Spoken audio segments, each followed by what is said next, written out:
So I was just extremely abused by my mom again. I woke up and I have a broken toe and a sprained ankle, and that is actually a metal leg from her leaving a ladder in the hallway. And I, of course, tripped on it. It's a giant ladder. So, I'm just in here trying to paint, trying to do what I need to do for my classes and other things going on, and trying to heal with my leg, but I haven't been able to sleep very good. I'm in a lot of pain. So I woke up a little late to clean for her. And I went into the kitchen to clean. Usually I do it at like 4 to 6 in the morning, up to like 6 to 7, clean the whole house. And usually often I'll cook. So I went in the kitchen, I cleaned, she was gone. I cleaned, I made her lunch, I cleaned the house. I was almost done cleaning when she came back. And she started getting really aggressive with me. She started yelling and making up things that I wasn't doing. I mean, literally just making up things repetitively, raising her voice, telling me she doesn't like how I clean, and starting to talk to me again like I'm some kind of slave. Very abrasive and aggressive and disrespectful. And this is why she had hit me in my mouth the other day when she got really aggressive like this. She hit me quite a few times. She was putting her hand up to my face over and over and over and over and over, being aggressive, and ended up starting hitting me in the face instead of just having her hand in my face. Just to be extremely abusive and cross boundaries of just people's basic physical space.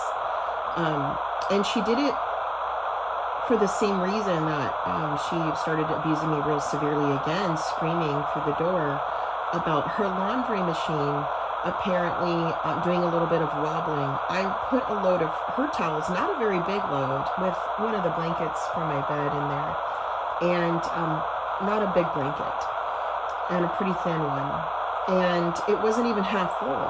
And she's screaming that I'm stupid and I broke her washer. This is what she did last time when she hit me in the face. She opened up the washer and threw the clothes all over the hallway and the bathroom. She did it again today. She threw the clothes all over the bathroom. And she did it while they were halfway in the load, so they're soaking wet. And they're just dripping everywhere. You can't even go hang them up. They're so soaked. And she started screaming at me to get out. And I mean, just being like a psychopath. And I'm getting worried because she has sat at her table in the kitchen where she sits for like 10 hours at a time on the phone and acts really, really crazy. And she has sat there with a loaded gun, which is really concerning. She slandered me to my school. I'm just really concerned about her setups and her falsified statements, her blatant lying and bearing false witness, and just her like blatant falsified reporting lies. This is a history she's had of what happened to Kaya and Bella and I, my daughters. And then I go in there to just say, hey, like, let's move on with the day. Her room is a total disaster. And I said, can I just, because she's screaming at me now. I have the house clean except for vacuuming, which she told me don't clean anymore. She was screaming at me, I don't like how you clean. And I said, well, you can just come through and do whatever you want to make it better. I'll do the initial, cleaning, and then you come in and kind of tweak it how you want. And she said, no, I don't want you here. She just basically told me she hates me and wants me out of her life. And when am I getting out? And I said, well, of course I am. You asked me to stay here, like, to take care of you, and I'm trying.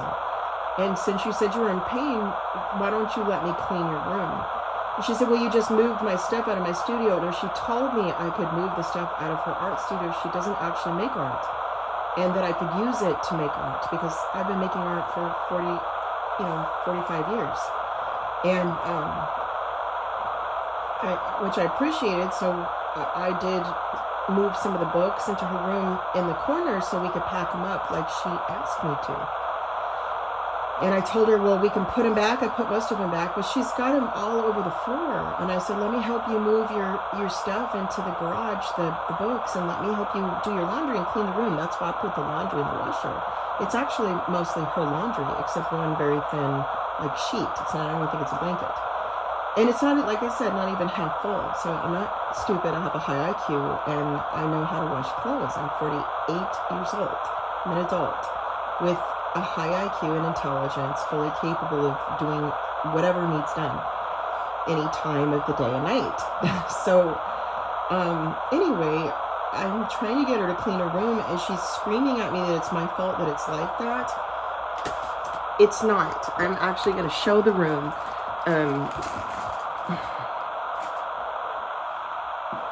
And I am working on my art. I mean, she's saying I'm not, but it's all I do.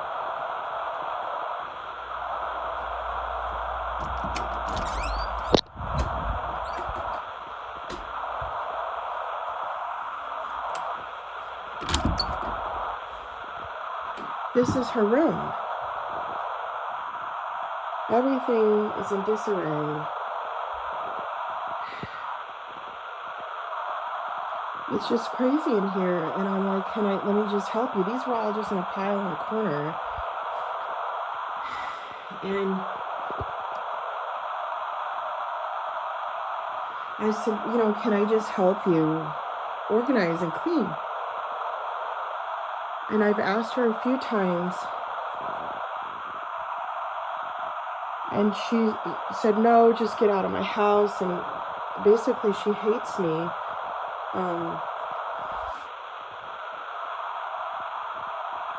And I asked her if she thought maybe it was her medication making her feel like this. That because she's had some new medications, because she was pain and such. And she told me no, like she tried to insinuate that I like do drugs, which I don't ever do drugs or drink at all. Not at all. And oh, I'm sorry, honey, are you okay? Did you hit your foot on the oh, it's okay. Anyway, so she threw all the stuff out on the floor, and I moved it. She took it out of the washer that's not broken, made up that it's broken. I put it all in here, but she had it all over the bathroom for no reason. And, I don't know. I'm trying to do her laundry that's piled up. By the way, she has cameras all over the house, so it documents her abuse, which is weird that she keeps doing it. And she's admitted they're cameras. They actually light up, and they are on. Anyway, I've made previous videos. I'm not going to get too into it right now because my mom is in a cult. It's a cult of trafficking. And she's in it with her ex-husband, third ex-husband, Charles Bobo Parham, my abuser's mother-in-law, former county commissioner Karen Marcus in Palm Beach, Florida. And they together have systematically kidnapped my daughters, who are exploited, on drugs, abused, made to cut their wrists. A lot of really bad things. There's, pornography involved, and I have been fighting it, and it's been really hard. I actually am a survivor myself of violent crime and domestic violence. That my mom works very closely with my abuser. And she has made so many false reports to the Social Security Administration, even though I have a social change that's very documented with the Baltimore, Maryland Social Security Administration. It's like 500 to 1,000 pages there. That she has made so many false reports to them, police, feds, CPS. Charles Bobo Parham is best friends with Chris Swagger.